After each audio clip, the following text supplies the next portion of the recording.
Botsuana em meados da década passada.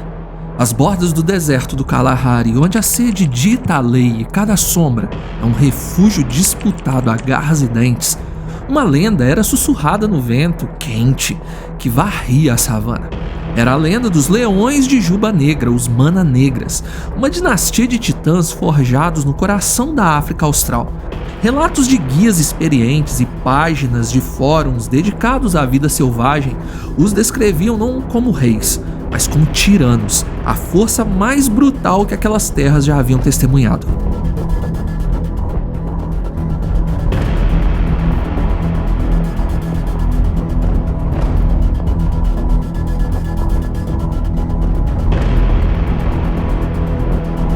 Eram colossais, implacáveis, movidos por um instinto selvagem que não conhecia piedade. Mas entre todos os monarcas de Juba Escura que já cravaram suas garras na areia do Kalahari, existiu um diferente. Um macho cuja força não vinha apenas da fúria da testosterona, mas de um propósito mais profundo e sombrio. O seu nome era Karzar. E ele não nasceu para reinar, ele nasceu para apagar legados.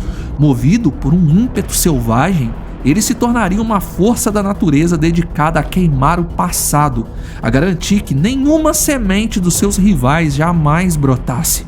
Uma força que não constrói impérios, apenas os transforma em cinzas.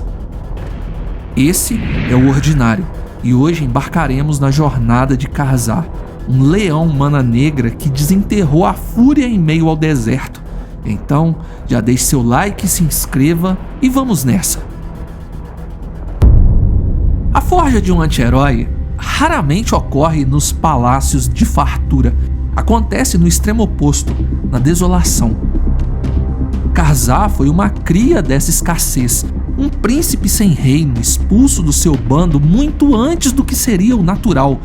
Talvez por sua índole desafiadora, talvez pelo simples acaso cruel da natureza. Sozinho, ele vagou pelas fronteiras áridas que os locais chamavam de as terras da sede e da abundância. É uma faixa de terra traiçoeira que separava a fornalha do Kalahari das primeiras veias de água que prenunciavam o delta do Okavango. Ali, a água era ouro líquido e cada poça barrenta um campo de batalha. Ele viu leões maiores e mais fortes que ele caírem não pela falta de força, mas pela falta de estratégia. Ele também aprendeu que a brutalidade cega era um luxo que o solitário não podia se permitir. Observou, calculou, esperou, viu como o sol impiedoso exauria os poderosos e como o desespero por um gole d'água os tornava previsíveis. Karzar aprendeu a pensar. A escassez o ensinou a ser um predador cerebral, a transformar a necessidade em uma arma tática. Sua juba, ainda em crescimento, já mostrava a assinatura inconfundível dos Mana Negras. Um negrume denso que descia pelo peito e, crucialmente, o cordão traseiro, uma faixa espessa e preta que se estendia por suas costas, a marca de uma linhagem pura e temível. Mas ele não era apenas mais um Mana Negra. Esse leão era algo novo, algo que a savana ainda não estava preparada para enfrentar. No futuro, ele seria conhecido como o Apagador de Linhagens, um título que ele mesmo escreveria com o sangue dos seus inimigos. Mas antes, seria batizado de O Olho Fantasma. Todo mito tem seu ponto de virada. O momento em que a carne e o osso são transmutados em lenda. Para Karzar, esse momento chegou com o som de sua pele rasgando e uma dor incandescente que mudou seu mundo. Uma batalha que ele quase perdeu. Agora ele era um jovem adulto que finalmente desafiava um macho dominante, um rei estabelecido em um território com acesso a uma das poucas fontes perenes de água. A batalha foi primal, um redemoinho de poeira, suor e sangue. O macho mais velho era experiente, uma montanha de músculos e cicatrizes. Em um dos choques violentos, uma garra traiçoeira varreu o rosto de Karzar com uma força cataclísmica. O golpe foi preciso e devastador. Rasgou a pele abaixo da sua sobrancelha. O pior de tudo, perfurou um dos seus olhos, A dor foi um universo em colapso. Ele recuou urrando não de fúria, mas de pura agonia. O mundo transformado em um borrão vermelho devido ao ferimento. Seu olho, antes um ambar afiado, agora era uma ruína leitosa, cega para sempre. Para qualquer outro predador, aquilo seria o fim. Uma fraqueza fatal em um habitat que não perdoa imperfeições. Mas naquele momento, Karzar não sentiu o presságio da morte, ele sentiu a faísca de uma revelação. Ele se levantou. No rosto, uma máscara de sangue, e a luta mudou. A partir daquele instante, Karzar não lutava mais para vencer, ele lutava para dissecar. Ele começou a usar sua nova fraqueza como uma arma. Mantinha o lado cego voltado para o oponente, um convite aparente, uma isca. Enquanto o rival se concentrava na abertura falsa, Karzar focava em outros sentidos. Sua audição captava o farfalhar das patas na grama seca. Sua pele sentia a direção do vento e o seu instinto lia o silêncio tenso antes do ataque. Ele se movia em meias luas, um padrão imprevisível, e se tornou assim um fantasma. O macho dominante, confuso com aquela tática bizarra, hesitou, e a hesitação foi sua sentença. Karzar explodiu não com a fúria de antes, mas com a precisão fria de um assassino metódico. O ataque final não foi glorioso, foi definitivo. Na savana, fraquezas viram armas na mão dos que recusam a cair, e o olho fantasma havia acabado de nascer. A conquista de um território e de um bando deveria ser o ápice da jornada de um leão. O trono estava ali, as fêmeas o aceitariam, a linhagem poderia começar. Mas Karzar não era um rei que buscava uma dinastia. Ele era um conquistador nihilista. O que se seguiu à sua vitória sangrenta não foi uma celebração, foi um batismo de crueldade que cimentaria seu mito para sempre. Nos dias que se sucederam, enquanto o cheiro de ferro do antigo rei ainda pairava no ar, Karzar iniciou sua obra mais sombria. De forma metódica, fria e calculada, ele começou a caçar os filhotes machos do rival derrotado. Não foi um ato de impulso, um acesso de fúria cega como se vê em tantos outros leões. Foi um programa de extermínio. Cada filhote não era apenas uma ameaça futura, era um vestígio, uma semente do legado que ele viera para apagar. As fêmeas, lideradas pela matriarca, tentaram uma resistência discreta, escondendo as crias, desviando a atenção do novo líder. Mas a inteligência de Karzar foi forjada na sede do Kalahari, e ela era implacável. Ele não se deixava enganar, ele rastreava, esperava um momento de distração e executava seu plano com uma eficiência assustadora. A savana ao redor parecia prender a respiração quando ele se movia. O cheiro de carcaças frescas atraía o olhar atento das hienas, cujas risadas nervosas ecoavam ao longe, testando os limites do novo poder. Nômades solitários, outros leões machos sem território observavam das fronteiras, sentindo a mudança do regime, a brutalidade que emanava daquele centro de poder. Karzar controlava aquele caos com uma calma glacial. Sua presença era uma força de ordem e terror.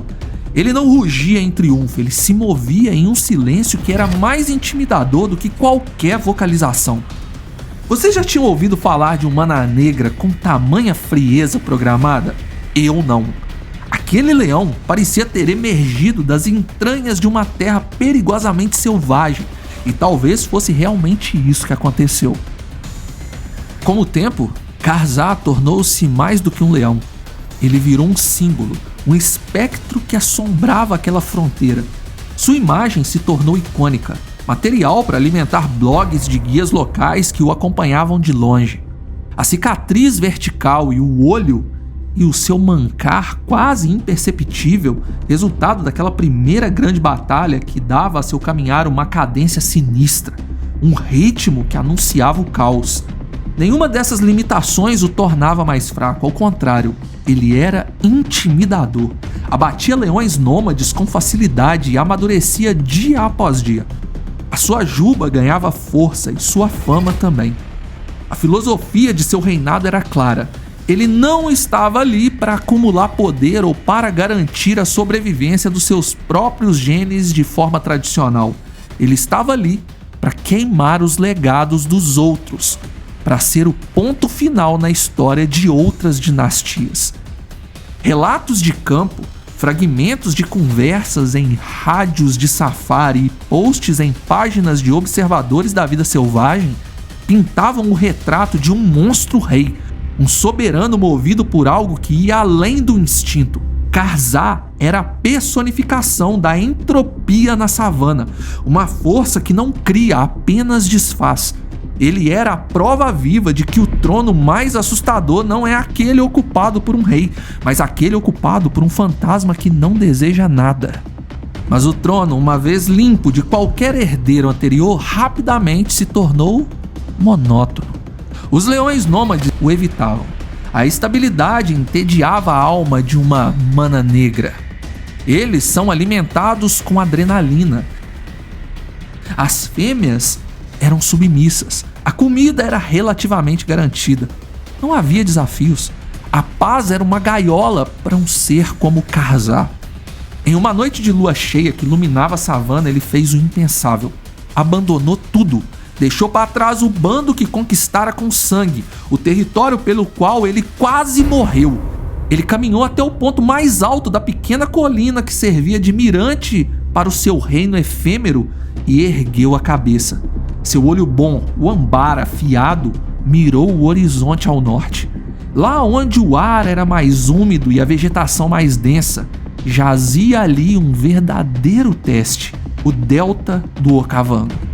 Um paraíso de abundância, um império de água e vida. Mas paraísos são guardados por gigantes.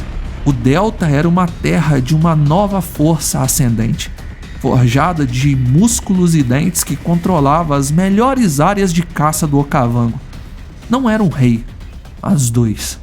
Karzaa cruzaria o território de uma coalizão poderosa chamada de os Nikumben, e os nomes de seus líderes eram sussurrados com uma mistura de medo e reverência. Mandla, a personificação da força bruta, um titã que sufocava búfalos. Isola, a velocidade encarnada, um estrategista rápido, ágil e letal. Mas Karzaa sentiu o chamado. Não era a promessa de um lar ou de um novo reino, era a promessa de um desafio à altura de sua escuridão. Era a promessa de legados maiores e mais gloriosos para apagar. O fantasma do Kalahari não procurava um trono, ele procurava uma guerra, e a guerra o esperava no delta. A sombra estava a caminho do delta de Okavango. A jornada de Karzaa está apenas começando. A verdadeira prova de fogo o aguarda nas terras férteis do Okavango, onde os reis não entregam as suas coroas facilmente. Agora, com a duna às costas e o delta à frente, ele não buscava um reino para governar. Ele buscava uma superfície maior para testar o alcance do próprio método. A savana não se preocupa com metáforas, eu sei, mas se ela se preocupasse, talvez diria: eis o incêndio que não deseja casas, deseja a ideia de combustão. O fantasma está a caminho. Não perca o próximo vídeo sobre a saga do Olho Fantasma. Deixe seu like e se inscreva. Obrigado por assistir. Fui.